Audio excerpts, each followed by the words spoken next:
There's a really cool clip of Steve Jobs in 1997. He's on stage at Apple's Worldwide Developers Conference, back a little over a decade after originally being fired by Apple.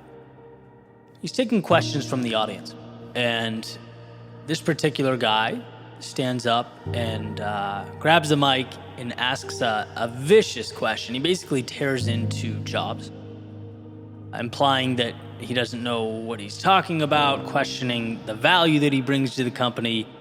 It's just super aggressive. And I think one of the reasons it stuck with me all these years is because upon hearing it, my instinct as an observer was to be insulted for Steve Jobs. The guy just got lit up.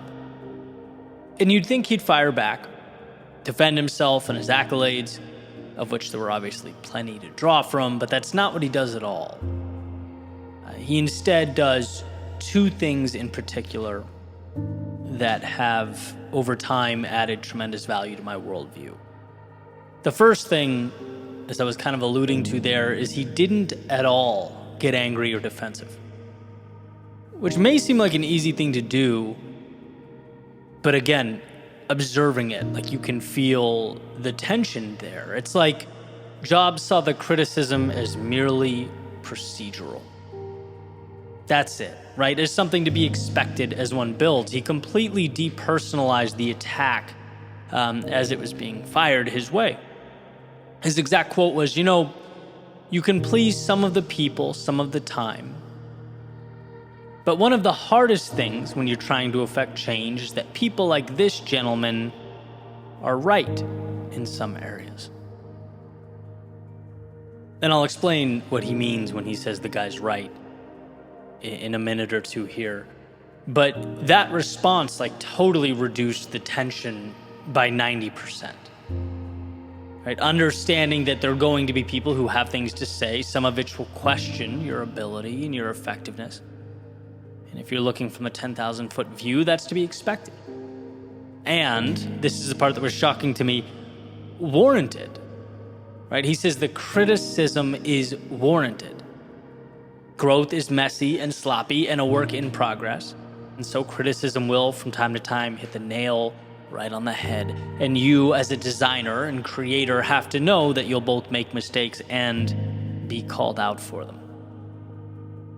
That's the way it goes. That's the contract one signs with the world in order to bring to life those things that are not yet visible. It's scary. It's intimidating, right? At least at first.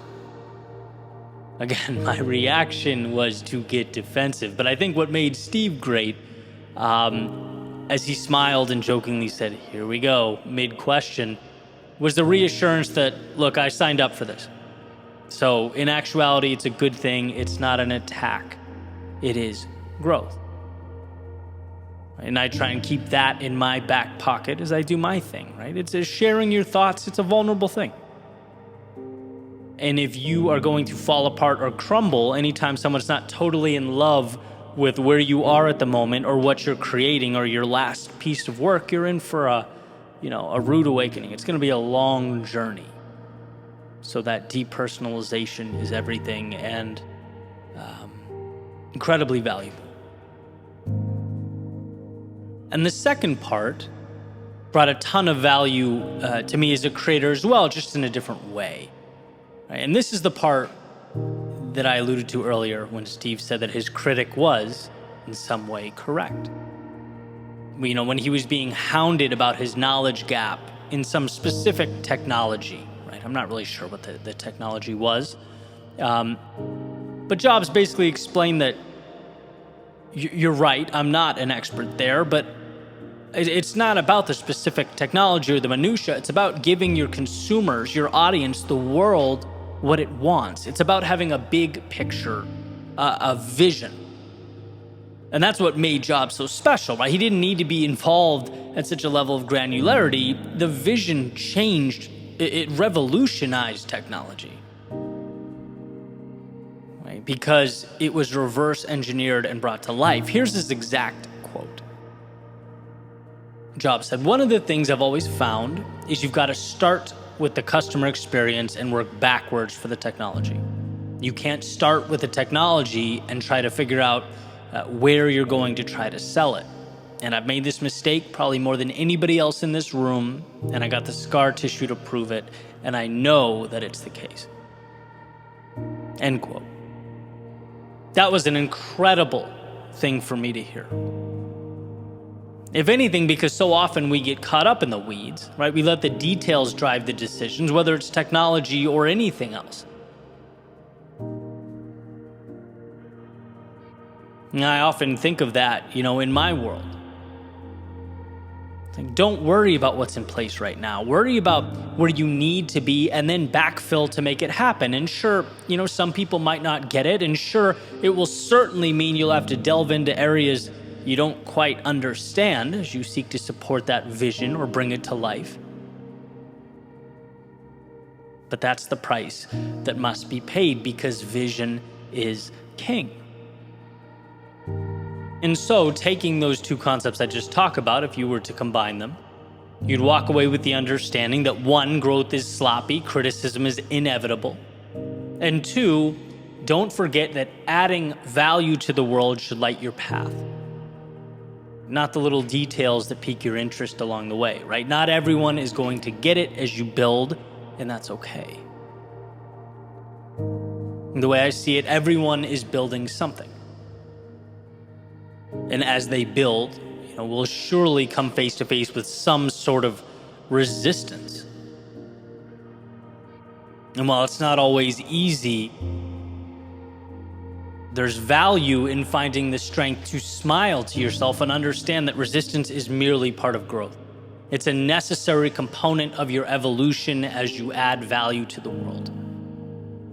As you seek to leave yourself and the world around you better than it was yesterday.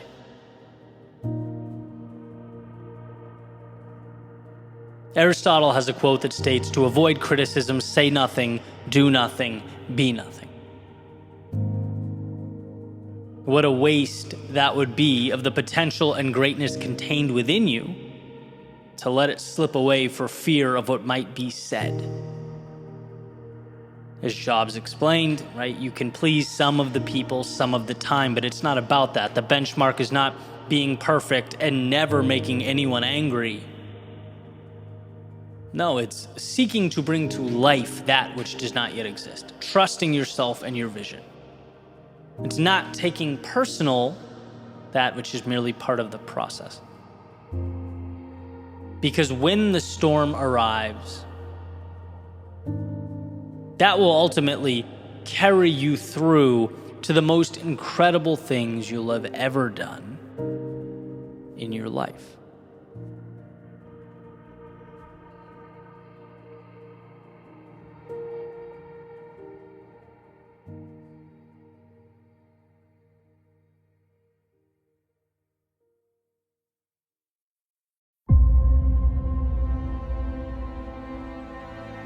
There's a quote from Henry David Thoreau that I've learned to love over the years. He says, "We are constantly invited to be who we are."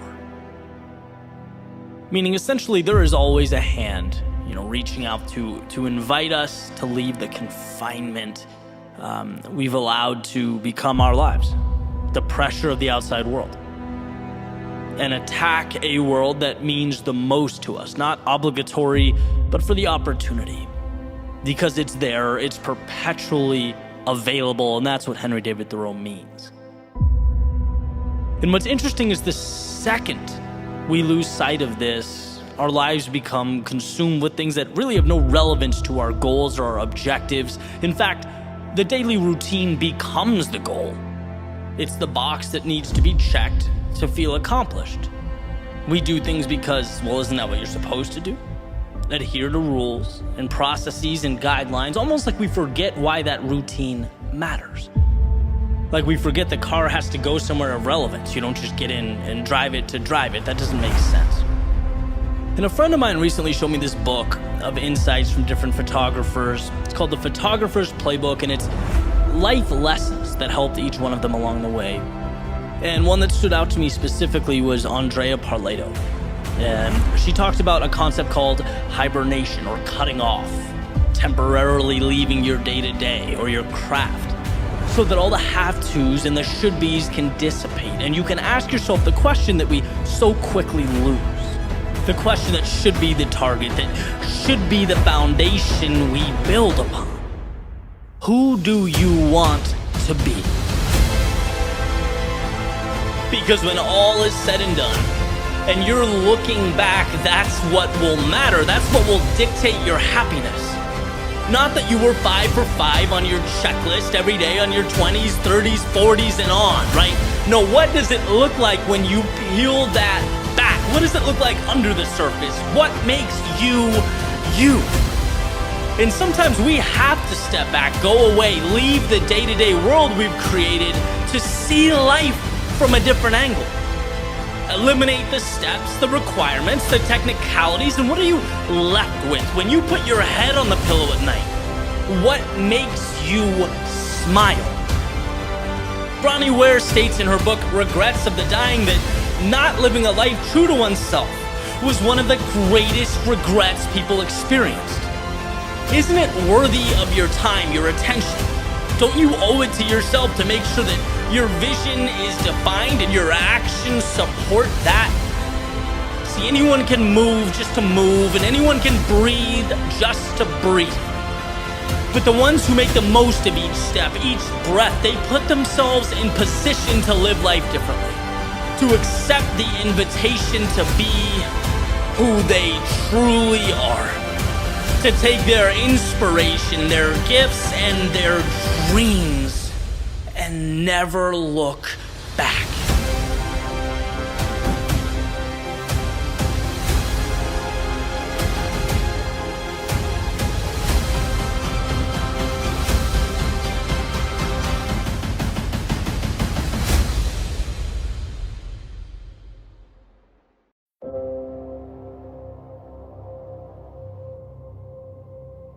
Sometimes when you don't know where you're going, the best thing to do is go there. A wise man once stated that an object at rest stays at rest. And while his rationale is a little different than mine, I'm gonna borrow from his premise. Right? Because when you move, even if you don't know where you're going, you put yourself on a collision course with something. You put into existence an entity to react to. Some call it destiny. Others call it fate. I call it simply initiative. Because if your journey is hypothetical, you have nothing to celebrate nor correct. A sailboat can adjust its sails once it leaves the harbor, right? It can learn from and manipulate its surroundings, make sure it arrives at a destination, right? It learns and adapts along the way. But from the harbor, it speculates. It expounds upon a path that might be straighter, might be faster, might be more thought out and tied together than the crazy sailors who took off for the horizon, but in actuality, it goes nowhere. In the real world, it is stagnant, and I could be wrong, but I'd make the argument 10 out of 10 times that the real world is where we want our results. And my proof? Well, a journey that started with insurance and evolved into music and songwriting and audio production, then video production, then creative writing, then a sweet spot that kind of combined everything. A spot that didn't make its way to my inbox with an exact address. A spot that required a lot of failure and lessons learned and disappointment, but man, more than that, so much fun. Right, my proof is sitting down right now in real time, letting my fingers create a bridge from nothing to something of value. By the way, after sitting here staring at a blank screen for hours, it's just starting. Could I be wrong? Could I screw up? Could I wildly miss the mark? Yes. In fact, it happens more than I'd like to admit. But here's the beauty, even if I am wrong, I now have something to work with. Something has been brought into existence. And well, that means I'm officially further along than I once was. And I've heard over and over again that there is no perfect moment, that you have to just go. And the idea, it makes sense. It's impossible not to understand, but it's one of those things that until you feel it doesn't mean anything. How can you miss something you've never experienced? Well, to put it in a way that helped me understand, you aren't going because, what do you have to lose? You're going because everything is to be gained. The answers that you pick up along the way, like the little coins you pick up in Super Mario, right? You have to start collecting pieces of a puzzle that you can then arrange. I truly believe that one of the most important ideas we need to hold on to moving forward is personal agency, self-belief. And I say that because I feel like I'm watching it slip. There are cases where we literally don't know or understand that it's within our own ability and control to change our lives. No person or group or letter in the mail is going to come along and green light your idea. In fact, you might not even really know what your idea means or how it will look. And that's not only okay, it's amazing. It's the marble that you get to chisel away at to create something. See, life is not the perfect execution of a plan. Life is the courage to make your way into a world that no one really understands or knows anything about. And I'm not talking physics or biology or quantum mechanics. I'm talking about the real life that is emergent from those areas of study, right? There is no perfect formula for happiness. But it will always be true that immobility or standing still is antithetical to progress. And there is plenty of data that supports the idea progress equals happiness. We want to move towards something. So that's what this is about. Here's to not being scared of what we don't know. Because somewhere in the realm of what we don't know exists what we need most. So yeah, stop waiting for the perfect moment. And yes, begin. But not because it's an ultimatum. Do it because the things that make life fun and intriguing and exciting ultimately worthwhile, they live on the other side of your front door.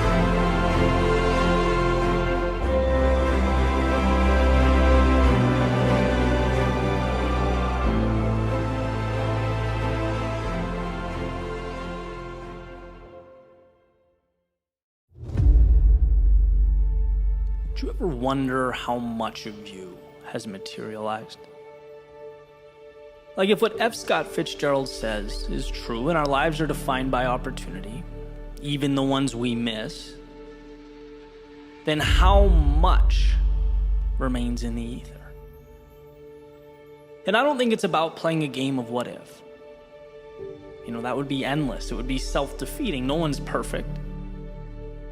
I don't even really think it's about making a right turn instead of a left. Because as long as you're moving, and moving with conviction, life ultimately brings you where you need to be. But more, my concern is the steps never brought to pavement. My ideas unhatched, my opportunities I either knowingly or unknowingly left on the shelf. Because it didn't seem real enough. Like a Broadway play between my ears that as a spectator I knew would end. After all, that's what stories do. How much of ourselves have we cast aside as simply the things we don't say out loud? At first, it's infinite. We've yet to be taught to limit because limits aren't things, they're ideas, and ideas must be adopted. That's why they say some of life's best things were done by people too ignorant to know they were impossible, too naive of the notion that they couldn't say them out loud, Then it's comparison. They have what I want, but it was meant for them and not me. How delusional to think I could have it. How crazy to think that life has yet to be written, and I am an author. My date is with normalcy in the box where I keep those things we don't say out loud, and then we look around and we see highlight reels, we see awards and vacations and smiles, but we don't stop to think maybe they're just like me. Maybe they're people who struggle and question themselves and doubt the road ahead. No, it must be the paths diverged. They took happiness and I took those things we don't say out loud. And then there's everyday life when things don't go as planned, when the world presents curveballs and you haven't learned to hit off speed, so you feel small and you feel inadequate and ill-equipped, and you could reach out, but that's not cool, that's not right. That's something that you don't say out loud, but we keep it in, like all in, and eventually it becomes the if-onlys and I wish I hads. It's the quiet envy gazing longingly towards those who just cared less, who realize maybe life's not as serious as we make it out to be, who turn thoughts to things not by burying but by embodying them. And maybe that's the trick, to unlock the gate, keeping your perceived reality from the possibility of a new one, the one you could create if only you promoted your fleeting thoughts to forward progress. See, dreams can fail to come to fruition in two places, in your head and outside of it. But at least outside it has a chance. At least outside you can take the common, normal, everyday background and make it the backdrop to your movie, where you play a lead role. But it must be accepted and acknowledged, not thought of or even whispered, but screamed, so that the details and the trivialities that exist now work for you. That's right, they are now yours. Not because you thought about it, but because you reached out a hand and you asked the world for something. And in life, it will always be true that you don't get what you do not ask for. So when you find yourself staring up a wall comprised of self-defeating narratives and manufactured limits, be ignorant, be irrational, be the reason your dreams have a chance. And when you look around and you see more and wonder why you don't have it, know that you can. You're allowed to. If you sacrifice, you will, but you must believe you are worthy of it. Not in the back of your head where you keep your locker combo and movie quotes, but in reality, where words bounce off lips. And when you feel like life is treating you unfairly, like they're happier or have it better, know that life is peaks and valleys, not just for you, but for everyone. And how you internalize that and carry on makes the difference. And when you feel lost or stuck, you are not hopeless, but in progress. Being broken down so that you can be reconstructed, stronger, better. Victory is not in hiding those struggles, but accepting them as the difference, as the reason you created the miraculous. Not because you had dreams, but because you said them out loud.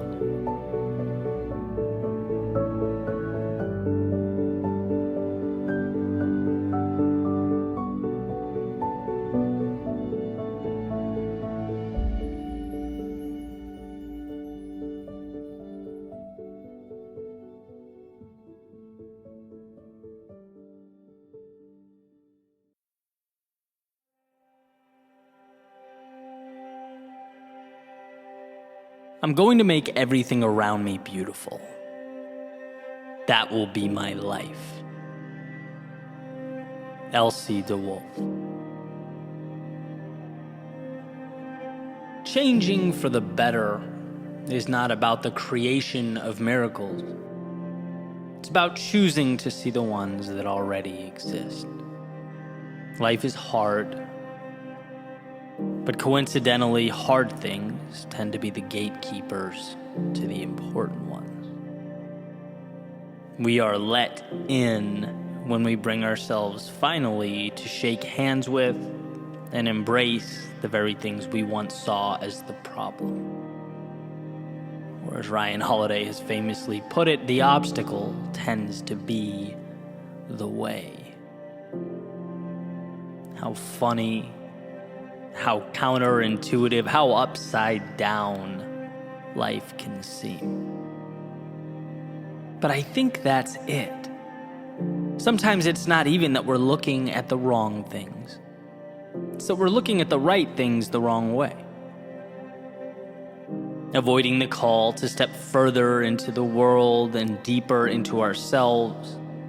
Terrified of scraping our knees on the climb, we burden ourselves with the much more painful choice of staying at the bottom of the mountain and looking up.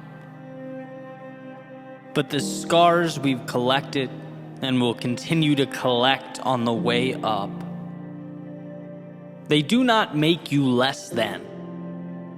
No, they are what make you beautiful. You see yourself and those scars as imperfect. I see someone who has lived, who has taken risks, fallen, and bounced back. I see character and wisdom and elegance and boldness. In an imperfect world, those quote-unquote flaws and scars may, funny enough, just be the closest thing to perfection we'll ever experience. It's from our courage to step out, our willingness to crack, that we flourish. Living necessarily includes a deterioration over time, but a deterioration of the external, because the internal, the soul, it stays young. It's underneath that forever crumbling world around us that we find the divine. It is because of our scars, not despite them, that we grow our wings. They aren't to be feared but coveted. You are more because of the mistakes you made, the challenges you faced, the adjustments you had to see through.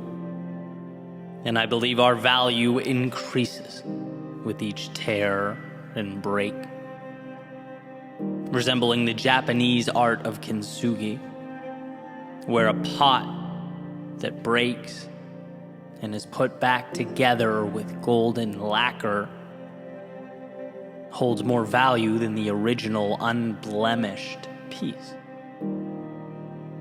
See, Wolf says, I'm going to make everything around me beautiful. And I think this simply calls for an optical adjustment, a shift in relations between things and how you perceive those things.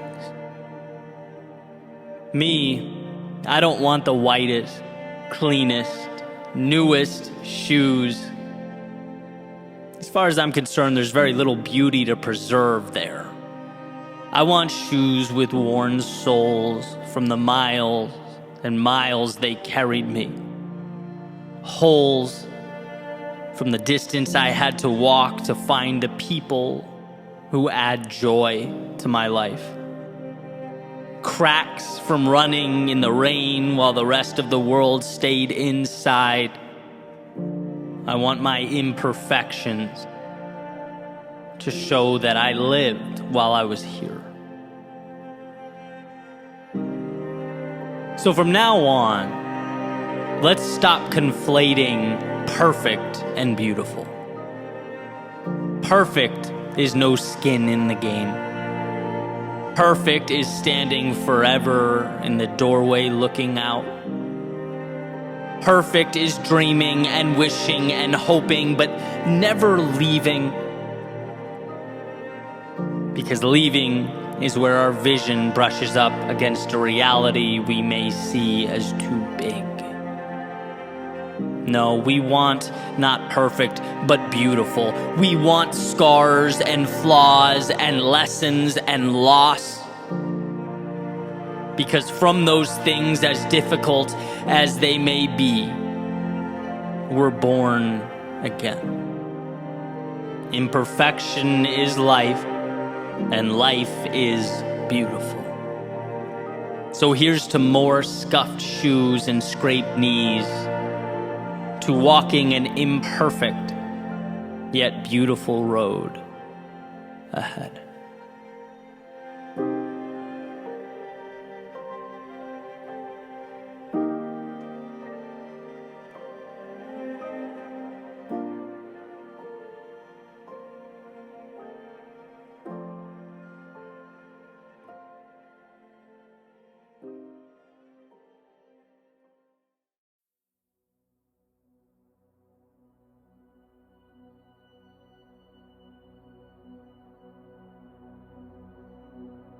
If these walls could talk, they would remind you of the things that you sometimes forget.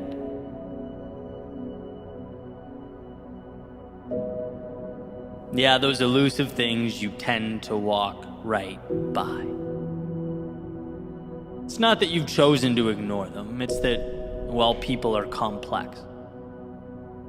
And we have a tendency to skip over some important things as we remain fixated on our problems, our perceived inadequacies, that finicky negativity bias. The one that states, if you went to a restaurant 100 times, had 99 incredible experiences, but something went wrong on the 100th, well, that restaurant would forever be known to you as the place where things go wrong. We are wired not to see the good, but to identify and avoid the bad. And if these walls could talk, they would unveil to you the brilliance that exists slightly out of frame. They would suggest you look over your shoulder and take a peek at how far you've come, because, my friend, you've come a long, long way.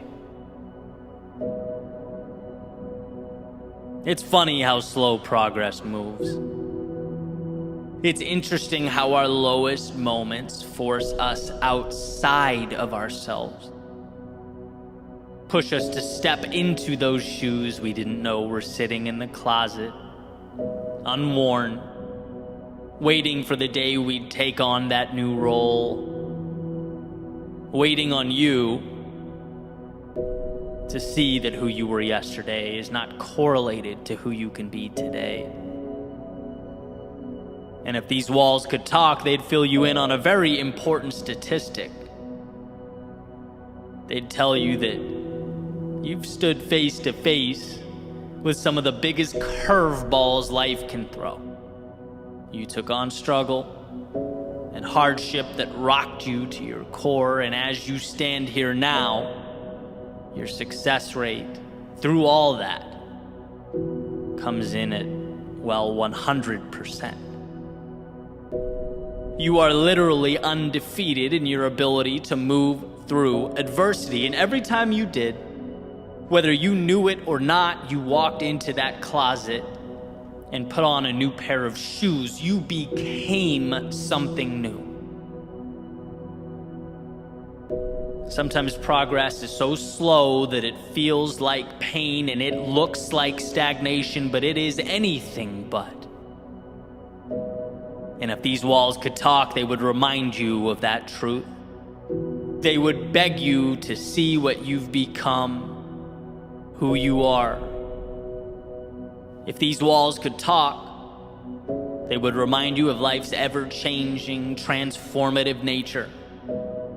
All the times they witnessed you upset about people and things coming and going, as you tried to hold on to that which perhaps no longer served you, wishing you could make permanent those things that were just meant to be transitory. Shooting stars across the sky of your life. But something doesn't need to be forever to be meaningful. And thank God, because nothing is forever.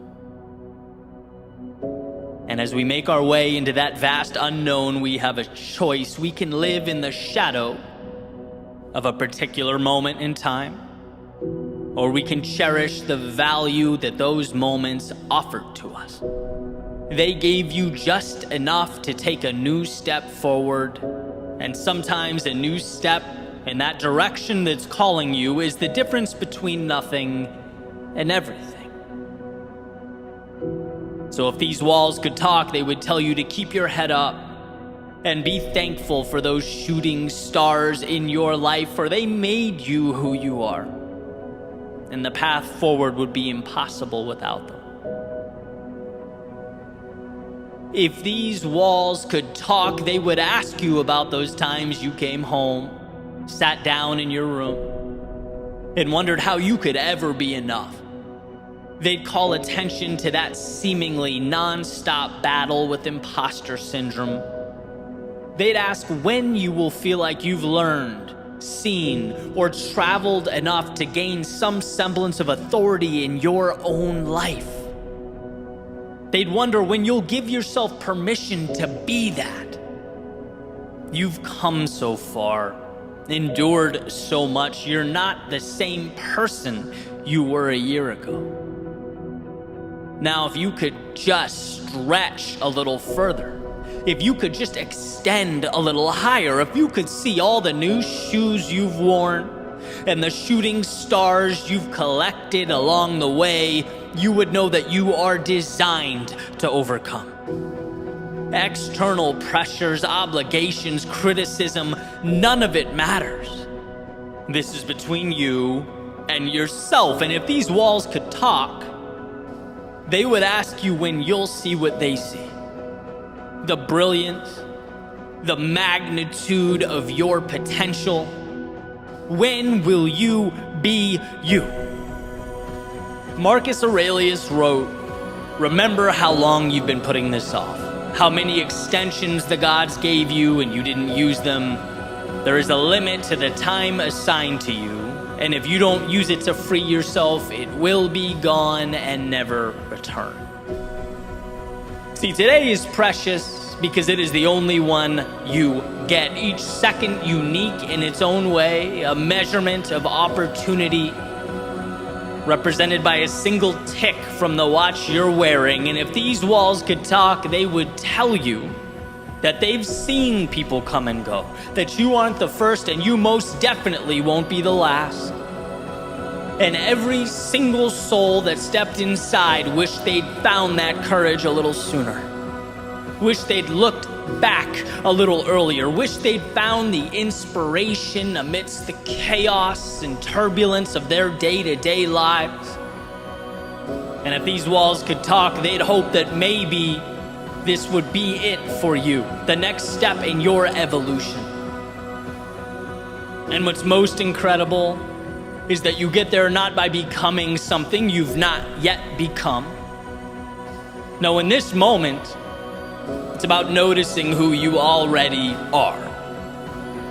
Instead of the one mistake or reason to shrink into yourself, how about shining a light on those 99 reasons to expand? When it hurts, know that it's hurt worse and you've persevered. When you experience loss, know that it's not about what's gone, but what you now have and will keep with you forever. And most importantly, know that you can always step into a new pair of shoes. You can always reinvent, recreate. You are never defined by something that happened in the past. The wake of the boat does not drive the boat. And so with this in mind, chart your course to new horizons. Understand that the map you need has nothing to do with externalities, but rather the solutions that already exist within you. So take a second and peer back over your shoulder. Look at that you in the past standing at the bank of a river, hoping, praying for help, a lift, for some technology to get you across. Knowing as you stand here now that you have traversed oceans. Look, the context changes, and yes, it will always change, but your ability to endure, it does only one thing: it multiplies. You have everything you need because you couldn't have gotten to this point without accumulating the knowledge and expertise to take one step forward, and miracles, they are merely the culmination of those courageous steps. And yes, when we are stuck, when we're at that coastline looking out at foreign horizons, I get that the answers seem big, sometimes even bigger than we are. I get that the mind wanders right to the potential disasters, to the what ifs and the worst case. But if these walls could talk, they would let you know that you've come this far, endured and accomplished all this, Not because you've leapt mountains or jumped oceans, but because when you were at your worst, you found it within yourself to carry on the exponential compounding of what has made you great and what will continue to make you great. Look, if these walls could talk, they'd show you how the difficulties of years past have become stepping stones. So commonplace, so easily solvable that they no longer even warrant your attention. That by moving forward, you have faced your obstacles, taken the value from them, and made them obsolete. If these walls could talk, they'd remind you that you are not only ready, but made for everything that awaits.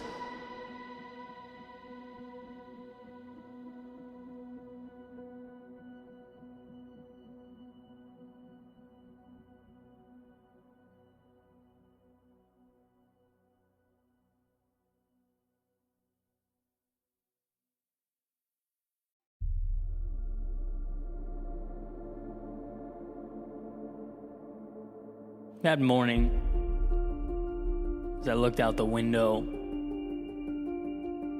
I could feel my increased heart rate. A sense of both excitement and anxiety that you can only really understand if you've lived it. I was worried about what people might think, what I might lose, what life might have in store for me. Because that was all I knew to focus on. I'd programmed myself to do one thing: worry. And when your one thing is worrying, it's inevitable that you see life through a lens of scarcity. Your setting is on maintain, meaning you protect the little you have as opposed to seeking more. You play defense to keep the world out as opposed to the offense required to bring the world in so that it may be reshaped. That morning, cold, wet, gray, I was numb. But deep down, completely oblivious to me, there was a little fire burning. Too small to recognize. A spark of courage in its infancy. See, at that moment, if someone asked me, can you even be scared and courageous at the same time? I would have said those two words do not go together, right? We're talking night and day, fire and water, black and white. But time's job is to reveal, and it has shown that there is no courage without fear. There is no fire, no matter how bright or powerful, that doesn't by default bring about those mysterious shapes dancing in the shadows. If you want fire, great. But you must learn to dance with what hides in the periphery. You must learn to go where your impulse begs you not to. And so that morning, I went to dance with my demons. What if the one thing holding you back in your life was you? And look, I know the world is a complex, multivariable, unfair, sometimes even cryptic place. I've never said anything to the contrary. But what humans do so well, sometimes for good and sometimes to our detriment, is see life through stories, ideas. Whether you know it or not, you are playing by a set of rules. Right now, as you take this in, you have defined a set of parameters and deemed them acceptable. Decided they are what you deserve. You've allowed for yourself a certain level of growth, a certain amount of happiness, a certain amount of time to do what you love, a certain expectation around the role of work in your life, a certain window of income you've identified as reasonable. Overall, a certain feeling you get when you look in the mirror. And my objective is not to tell you that any of the above is good or bad. It's to remind you that they are all stories. Our current state is not etched in stone. It's clumsily drawn on a dry erase board. Clumsily, because how could we know everything, right? We learn along the way. In a dry erase board, because there's never a moment in time in which you cannot begin again. Think about that. Never. Good, bad, or in between, there is never a situation from which you can't emerge as something different, from which you can't choose to take a different path, change the narrative around you, your relationships, your job, your goals.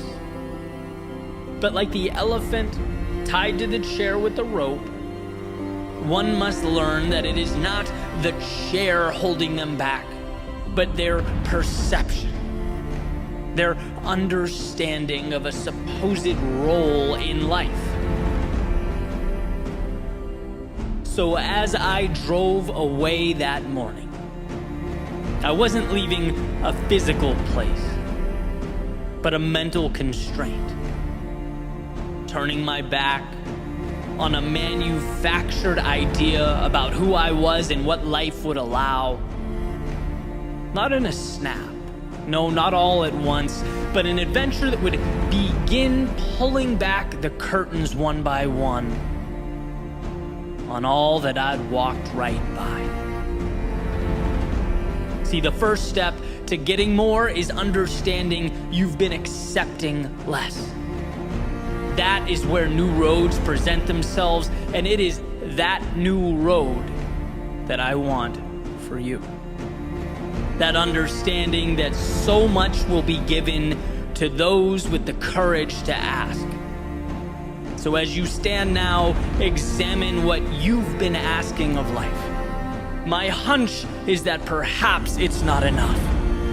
Perhaps there's more. Perhaps a new chapter is waiting to begin, and right now is when that first page gets turned. Joseph Campbell says that the cave you fear holds the treasure you seek. Why? Because to face the dancing shadows is to gain power over them. It shows our mind that reality is far less scary than our perception of reality. That no chain or lock or wall can be more debilitating than the mental constraints we create by ourselves in our heads. It shows that the man guarding the door can just as easily be the one who unlocks it. And so what better a time than now to turn that key, to step out and confront what was once nothing more than a vast emptiness. Jump into the cold water of opportunity that shocks us at first, creates pins and needles and discomfort, but ultimately provides a chance to acclimate to and navigate a foreign world. You just need to jump, and not a mountain, but a foot. Enough to start earning that confidence, creating that self-trust, believing in yourself, so drive away. To the understanding that there is always another level if you want it. to the belief that nothing is outside the realm of possibility. Those boundaries can be redrawn. To the idea that no one tells you who you are or what you're capable of. The world doesn't give orders, it reacts to who you decide to be. To the awareness that possible victories always outweigh in magnitude the possible defeats. To the realization that who you were yesterday is in no way related to who you can be tomorrow. All chapters end and you decide when that happens. Everything else belongs in the rear view. Success is knowing this. It's believing it, holding on when others would let go. Be reassured by the incremental nature of what's ahead. Zero miracles, just the courage to begin. Just push the ball down the hill. Give life a chance to help you create momentum. No more thinking, worrying, procrastinating, just go. It's incredible how fast things change when we grant ourselves that freedom, when we see all of the world is open to us. But will you open your mind to that opportunity? I've said this before and I'll say it again. Nothing is sure in life, but you are guaranteed to lose if you don't go. It's to let falsehoods and debilitating stories guide your way. So stop letting these narratives tell you who you are and create reality with your feet. Why? Because you can, because you were meant for more, and because more starts now.